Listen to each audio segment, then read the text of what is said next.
இப்போ நீங்கள் சேஃப்டி இதெல்லாம் சொல்கிறீங்களே, பிரேக்கிங் எடுத்துக்கோங்க. செடான் அளவுக்கு பிரேக்கிங் வந்து எஸ்யூவியில் வருமா?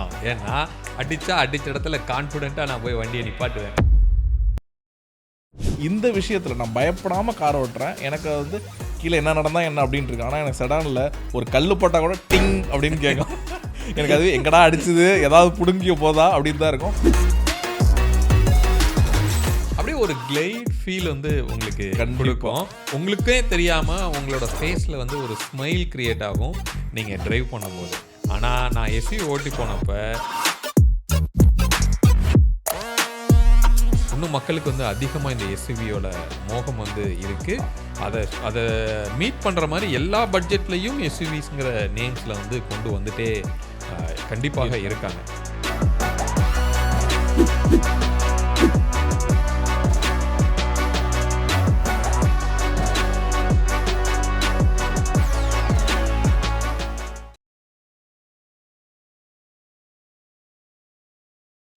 Hi friends, welcome back to Birlas பார்வை. இன்றைக்கி மறுபடியும் ஒரு பாட்காஸ்ட் எபிசோடில் நம்ம இருக்கோம்.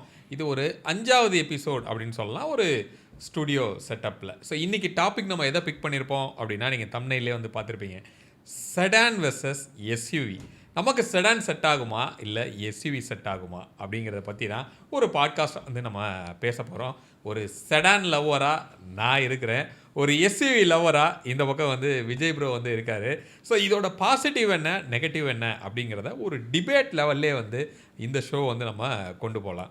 எஸ் ப்ரோ, நான் சொன்ன மாதிரி நீங்கள் ஒரு எஸ்யூவி ஃபேன், அதாவது ஒரு எஸ்யூவி தான் வச்சுருக்கீங்க, கரெக்டாக வச்சுருக்கீங்க. ஸோ அதோட பாசிட்டிவ் நெகட்டிவ் எல்லாமே உங்களுக்கு தெரியும்.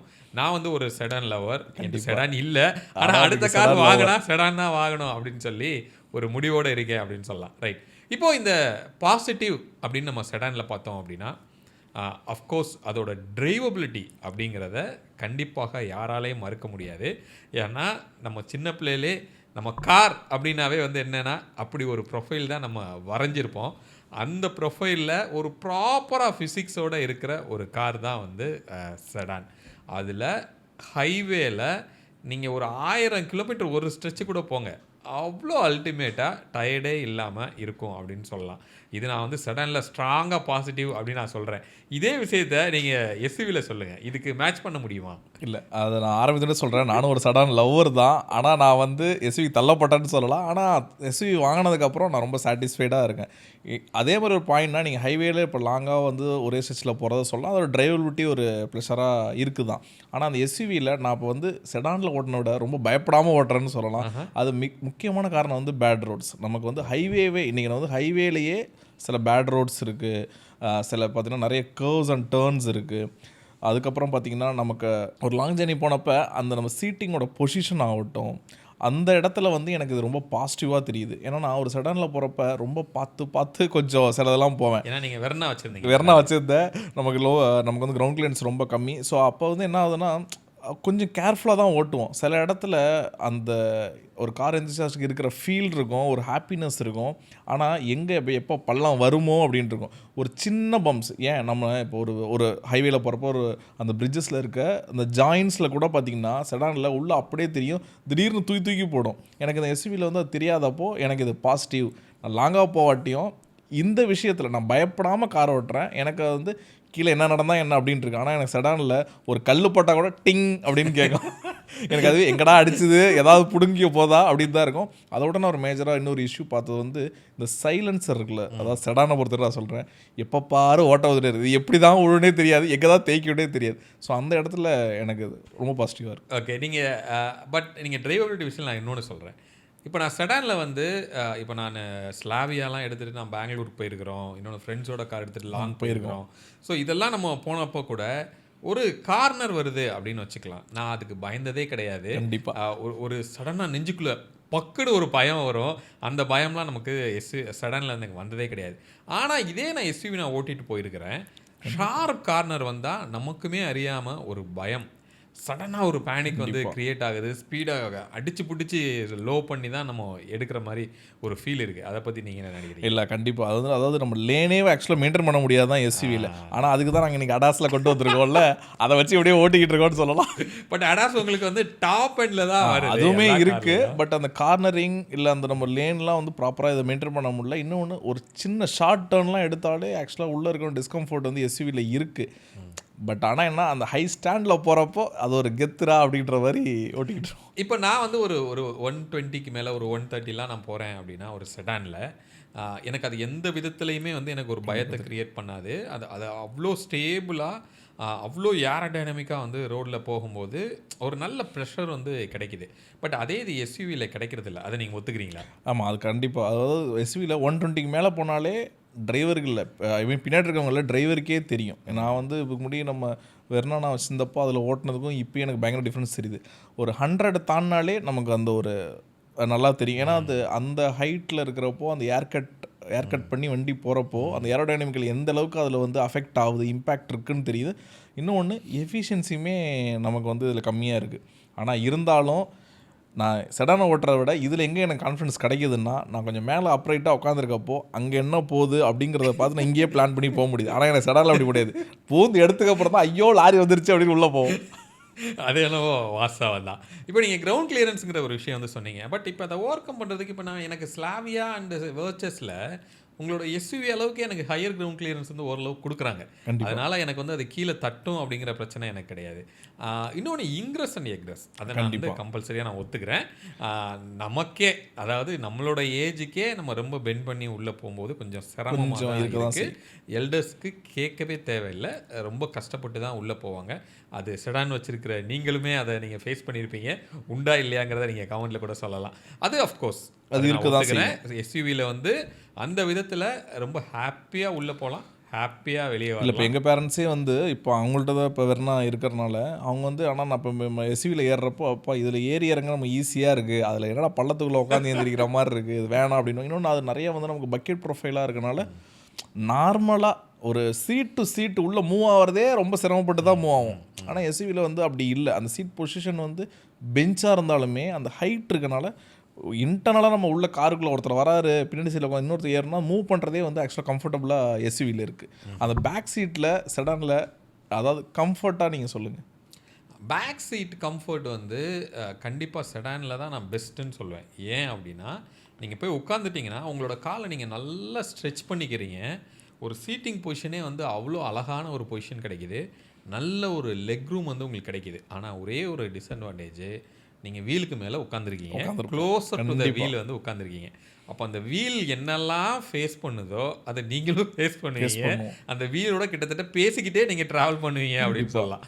ஸோ அந்த ஒரு இம்பேக்ட் வந்து இருக்குது. ஆமாம், அதில் வந்து நம்ம எஸ்யூவிஸ் வந்து கொஞ்சம் அட்வான்டேஜ் இருக்குது. ஏன்னா அந்த வீல் பேஸ் வந்து இப்போ மோஸ்ட்டாக எல்லாம் பெருசாக வரனால இப்போ எக்ஸாம்பிளுக்கு நம்ம கடைசியாக வந்து சியராக பார்த்தோம்னா சீட்டுக்கு அப்புறம் தான் வீலே வருது, அது வீல் ஆர்ச்சே வருது. அப்போ அந்த இடத்துல அந்த வீலுக்கு என்ன நடக்கிறதுன்னு தெரியாது. நீங்கள் எவ்வளோ ஒரு பேடான ரோட்ஸில் போனாலும் ரியர் சீட்டுக்காரங்களுக்கும் இல்லை, அஃப்கோர்ஸ் டிரைவர் சீட்டுக்காரங்களுக்கும் இல்லை. ஸோ அந்த இடத்துல வந்து எஸ்யூவி பெட்டராக இருக்குன்னு நான் சொல்லுவேன். ஓகே, இப்போ நீங்கள் சேஃப்டி இதெல்லாம் சொல்கிறீங்களே, பிரேக்கிங் எடுத்துக்கோங்க. செடான் அளவுக்கு பிரேக்கிங் வந்து எஸ்யூவியில் வருமா? ஏன்னா அடித்தா அடித்த இடத்துல கான்ஃபிடென்ட்டாக நான் போய் வண்டியை நிப்பாட்டுவேன். உங்களால் முடியுமா அது? இல்லை, அந்த பிரேக்கிங் பொறுத்தவரை ஒத்துக்கிறேன். ஏன்னா அந்த எஸ்யூவிஸில் வந்து மோஸ்ட்டாக வந்து நமக்கு நோஸ் டிரைவ் இருக்குது. ஆனால் இப்போ பார்த்தீங்கன்னா நோஸ் டிரைவ்ஸ்லாம் மோஸ்ட் ஆஃப் த மேனுஃபேக்சர்கிட்ட கம்மியாயிடுச்சு. ஆனால் செடானில் கிடைக்கிற அந்த ஒரு 100% வந்து இன்றைக்கி ஒரு 80-90% வந்து எஸ்யூவிஸ் பூர்த்தி பண்ணியிருக்கு அப்படின்னு சொல்லலாம். கரெக்டு. ஸோ இதுக்கும் மேலே எனக்கு என்ன அந்த காரில் கிடைக்க போகுது அப்படின்னா ஒரு வாவ் ஃபேக்டர். நான் வந்து ஒரு லாங் டிரைவ் நான் போகிறேன் அப்படின்னா அப்படி அந்த கட் பண்ணி அவ்வளோ கிளைடு, அதாவது நம்ம மகேந்திராவில் வந்து வேலுசாமி சார்கிட்ட நம்ம பேசும்போது அவர் சொல்லுவார், எங்களோட சஸ்பென்ஷன் வந்து அப்படியே ஒரு கிளைட் சஸ்பென்ஷன் அப்படின்னு சொல்லுவார். அது மாதிரி செடான் வந்து அப்படியே ஒரு கிளைட் ஃபீல் வந்து உங்களுக்கு கொடுக்கும். உங்களுக்கே தெரியாமல் உங்களோட ஃபேஸில் வந்து ஒரு ஸ்மைல் க்ரியேட் ஆகும் நீங்கள் ட்ரைவ் பண்ணும்போது. ஆனால் நான் எஸ்யூவி ஓட்டி போனப்போ எப்படா பிரேக் அடிக்கணுமோன்னு நான் வெயிட் பண்ணிட்டே ஓட்டுவேன், அந்த கார்னர் எப்போ வந்துருமோன்னு பயந்துக்கிட்டே ஓட்டுவேன். அந்த டிஃப்ரென்ஸ் என்னால் பார்க்க முடியுது. நீங்கள் அதை ஃபேஸ் பண்ணியிருக்கீங்களா? கண்டிப்பாக. நான் ஆக்சுவலாக அந்த ஒரு பாயிண்ட்டுக்காக தான் நம்ம வந்து எஸ்யூவி திரும்ப போகலாமா இல்லை செடானே போயிடலாமா அப்படின்றத பார்த்தேன். ஆனால் அந்த இடத்துல நான் என்ன புரிஞ்சுட்டேன்னா, இது எஸ்யூவி, இதை நம்ம இப்படி தான் ஓட்டணும், நம்ம இப்படி கிளைட் பண்ணியோ கட் பண்ணியோலாம் ஆக்சுவலாக ஓட்டக்கூடாது. இன்னொன்று ஹை ஸ்பீடும் ஓட்டக்கூடாது. அது மாதிரி நம்ம வந்து செடான் மாதிரி ஷார்ட் டர்ன்ஸ் வந்து தொடவே கூடாது. அது அப்படி ஓட்டினா அங்கே கம்ஃபர்ட்டாக இருக்கும். இல்லைனா நம்ம செடானில் வந்து ஒரு 100ல் ஒரு கட் பண்ணி ஒரு கிளைட் பண்ணி ஓட்டினா கூட உள்ளே இருக்கவங்களுக்கு எதுவுமே தெரியாது. ஆனால் இதில் வந்து அப்வியஸாக தெரியும். ஸோ அதுக்கேற்ற மாதிரி நம்ம மாறிக்கணும். அது நான் ஒத்துக்கிறேன். ஏன்னா நம்ம தான் சொல்கிறோம்ல ஒழுங்கான கரெக்டான ஸ்பீடில் ஓட்டணுன்னு. ஸோ அதையும் ஃபாலோ பண்ணுறோம் இப்போது அப்படின்னு பெட்டராக சொல்லலாம். ஏன்னா நான் உங்களோட வண்டியை ஓட்டும் போதே நிறையா தடவை சொல்லியிருக்கீங்க, நீங்கள் வந்து செடான் ஓட்டுற மாதிரியே ஓட்டுறீங்க, எங்களுக்கெல்லாம் தலை சுற்றுது அப்படின்னு. ஸோ அது உண்மைதான். அது கொஞ்சம் பழகி அந்த காரை ஓட்டுற விதத்தில் ஓட்டினா மேபி அதோட பெனிஃபிட் வந்து எடுக்கலாம் அப்படின்னு சொல்லலாம். ரைட். ஆனாலுமே இப்போ எனக்கு என்ன ஒரு டிஸ்சாட்டிஸ்ஃபேக்ஷன் அப்படின்னா, புதுசாக எந்த செடானும் மார்க்கெட்டில் வரமாட்டுது. யாருமே செடான் வாங்க மாட்டேங்கிறாங்க. அது பாவம் அனாதையாக நிற்கிது அப்படின்னு சொல்லலாம். ஸோ அப்போது மக்கள் எல்லாருமே வந்து எஸ்யூவியை நோக்கியே வந்து போகிறாங்க. அதுக்கு முக்கியமான காரணம் நம்ம பேசின விஷயம்தான், அந்த இன்க்ரஸ் அண்ட் எக்ரஸ், கிரவுண்ட் கிளியரன்ஸ் மெயினாக. நான் அதுவும் செல்ஃப் டிரைவிங் அதிகமாக வந்ததுக்கப்புறமா நான் எப்படி வேணாலும் நான் காரை ஓட்டுவேன், அந்த கார் எனக்கு சப்போர்ட் பண்ணணும் அப்படிங்கிற ஒரு சூழ்நிலை வந்து வருது. அதனால எல்லாருமே இப்போ நம்ம கன்சல்டிங் கால்ஸ் பண்ணும்போது நான் முதல் கொஸ்டின் என்ன கேட்பேன்னா, நீங்கள் வந்து என்ன செக்மெண்ட் போகலான்னு ஏதாவது முடிவு பண்ணியிருக்கீங்களா? சார் எஸ்யூவி தான். அது வந்து பார்த்தீங்கன்னா 7 lakhsல வாங்குறோம் அப்படி தான் சொல்லுவாங்க, 30 lakhsல வாங்குறோம் சொல்லுவாங்க. பட்ஜெட் வந்து 7லேருந்து 8 லட்சம்னு சொல்லுவாங்க. ஆனால் நான் வந்து ஒரு எஸ்யூவி தான் அப்படின்னு சொல்லுவாங்க. ஸோ அப்போது எல்லாரும் மைண்ட்லேயும் ஸ்ட்ராங்காக இந்தியன் பீப்புள் கிட்ட மைண்டில் ரிஜிஸ்டர் ஆனது எஸ்யூவி தான். அதாவது இந்த இடத்துல வந்து நம்ம பெருசாக எங்கே காம்ப்ரமைஸ் பண்ணிட்டாங்க மக்கள் அப்படின்னா, அந்த பூட் ஸ்பேஸுங்கிறதே இப்போ பரவாயில்ல விடு அப்படின்னு வாங்குறாங்க. இதுக்கு முன்னாடி 300 இருந்தப்போ எவ்வளோ பேர் அந்த பூட் ஸ்பேஸ்க்காக கம்ப்ளைண்ட் பண்ணவங்க இன்னைக்கு கொஞ்சம் பெட்டராக பண்ணியிருக்காங்க. ஆனால் ரொம்பவும் இல்லை, ஆக்சுவலாக நமக்கு தெரியும் ப்ராக்டிக்கல். ஆனால் இருந்தாலும் எஸ்யூவி 3XO ஓகே கோ அப்படின்னு தான் இருக்காங்களே தவிர அவங்களுக்கு அந்த நீடே இருந்தாலும் அதுக்கேற்ற மாதிரி இன்றைக்கி எல்லோரும் சுருக்கிக்கிட்டாங்க அவங்களுடைய லக்கேஜஸ்ன்னு சொல்லலாம். கரெக்ட். அது என்னவோ ட்ரூ தான். ஸோ அதனால தான் இப்போ பார்த்தீங்கன்னா லான்ச்சஸும் நம்ம போகிற அத்தனையுமே எஸ்யூவிஸ் தான். அதாவது கிட்டத்தட்ட நமக்கு தெரிஞ்ச ஒரு 4 வருஷமாக எதுவுமே வரல. ஐ திங்க் கடைசியாக வந்தது அந்த வெர்னான்னு நினைக்கிறேன். வெர்னா தான் வந்தது. இப்போது இது ரெண்டையும் கலந்து நாங்கள் ஒன்று கொடுக்குறோம் அப்படின்னு சொல்லி தான் வந்து கூப்பே ஸ்டைலில் இருக்கிற எஸ்யூவியாக வர ஆரம்பிச்சிருக்கு. அப்போ பார்க்குறது செடானா இல்லை எஸ்யூவியா அப்படிங்கிறதே இல்லாமல் டாட்டாவோட கர்வு, அதுக்கப்புறம் பார்த்தீங்கன்னா சிட்ரானில் வந்து பசால்ட், பட் ரெண்டுமே வந்து பெருசாக சக்ஸஸ் ஆகலை. பட் இந்த மஹேந்திராவோட உங்களோட ஈவி இருக்கு இல்லையா, XEV 9, ஸோ அது வந்து கொஞ்சம் சக்ஸஸ் ஆச்சு. அந்த கான்செப்டில் அது கொஞ்சம் ஒர்க் அவுட் ஆச்சு அப்படின்னு சொல்லலாம்.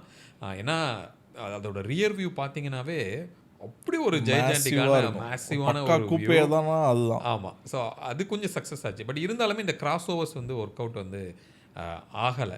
இன்னும் மக்களுக்கு வந்து அதிகமாக இந்த எஸ்யூவியோட மோகம் வந்து இருக்குது.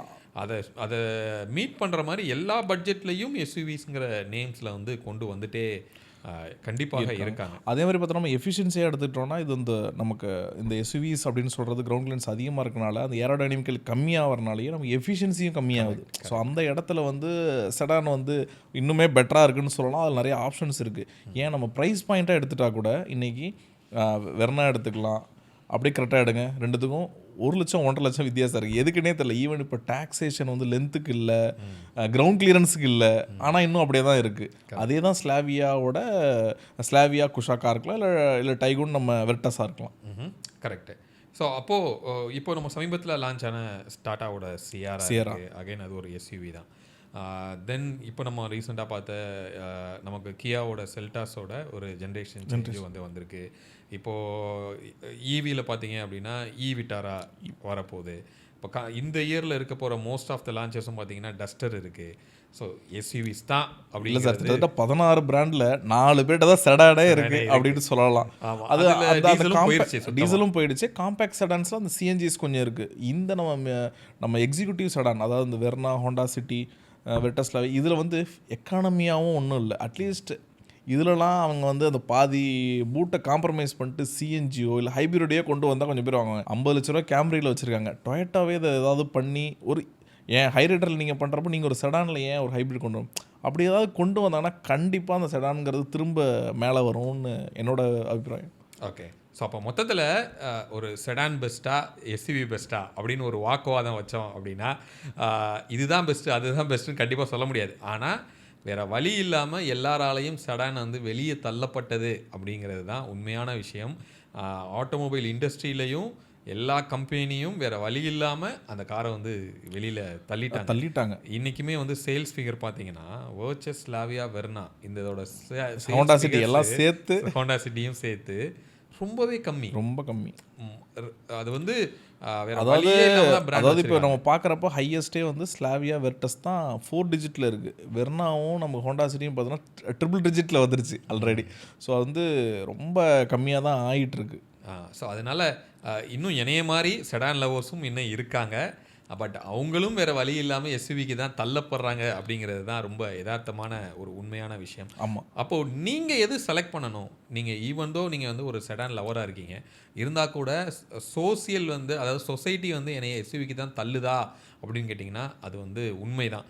ஏன்னா நீங்கள் ஒரு செடான் வாங்கிட்டு ஃப்ரெண்ட்ஸோட போகும்போது என்னடா இந்த கார் வாங்கியிருக்க, நீ எஸ்யூவி வாங்கியிருக்கலாம்ல அப்படின்னு சொல்கிறாங்க. அப்படி தான் இந்த காலம் வந்து இருக்குது. ஆனால் சில பேர் வந்து ப்ராக்டிக்கலாக என்ன சொல்கிறாங்க, இல்லைங்க அந்த எஸ்யூவிலேருந்து அந்த விசிபிலிட்டி நம்ம பொசிஷன் நம்ம seating driver seating position visibility வந்து பெட்டராக இருக்கனால தான் ஒரு எஸ்யூவி வேணும்னு சில பேர் கேட்குறவங்க இருக்காங்க.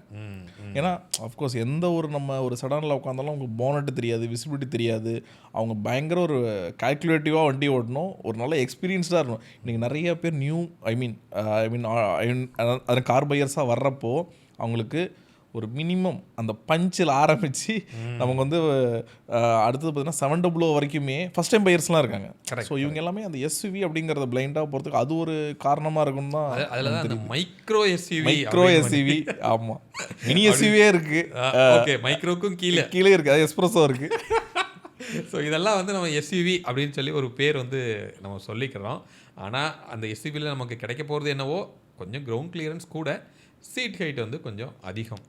இது மட்டும்தான் வந்து நமக்கு அடிஷ்னலாக கிடைக்கிறதே தவிர மிச்சப்படி டிரைவபிலிட்டி செடானில் தான் வந்து அந்த ஒரு நல்ல ஒரு டிரைவபிலிட்டி வந்து இல்லை. இன்னும் நம்ம வந்து ப்ரீமியம் லக்ஸரி கார்ஸ்லையுமே இன்னும் செடான் தான் அதிகமாக இருக்குது. ஆனால் அங்கேயுமே பார்த்தீங்கன்னா இப்போ எஸ்யூவிஸ் நிறைய வர ஆரம்பிச்சிருச்சு. அந்த மார்க்கெட்டையும் காலி பண்ணுது. ஏன்னா ஈவின்னு வர்றப்போ அவங்க அந்த மெயினாக வந்து அந்த பேட்டரி பேக்குக்காகவே அப்வியஸாக அவங்க எஸ்யூவி போகிறாங்க. நீங்கள் வந்து இப்போ செடானில் ஈவிஸ் பார்க்குறப்போ இன்னுமே மார்க்கெட்டில் ரொம்ப கம்மி.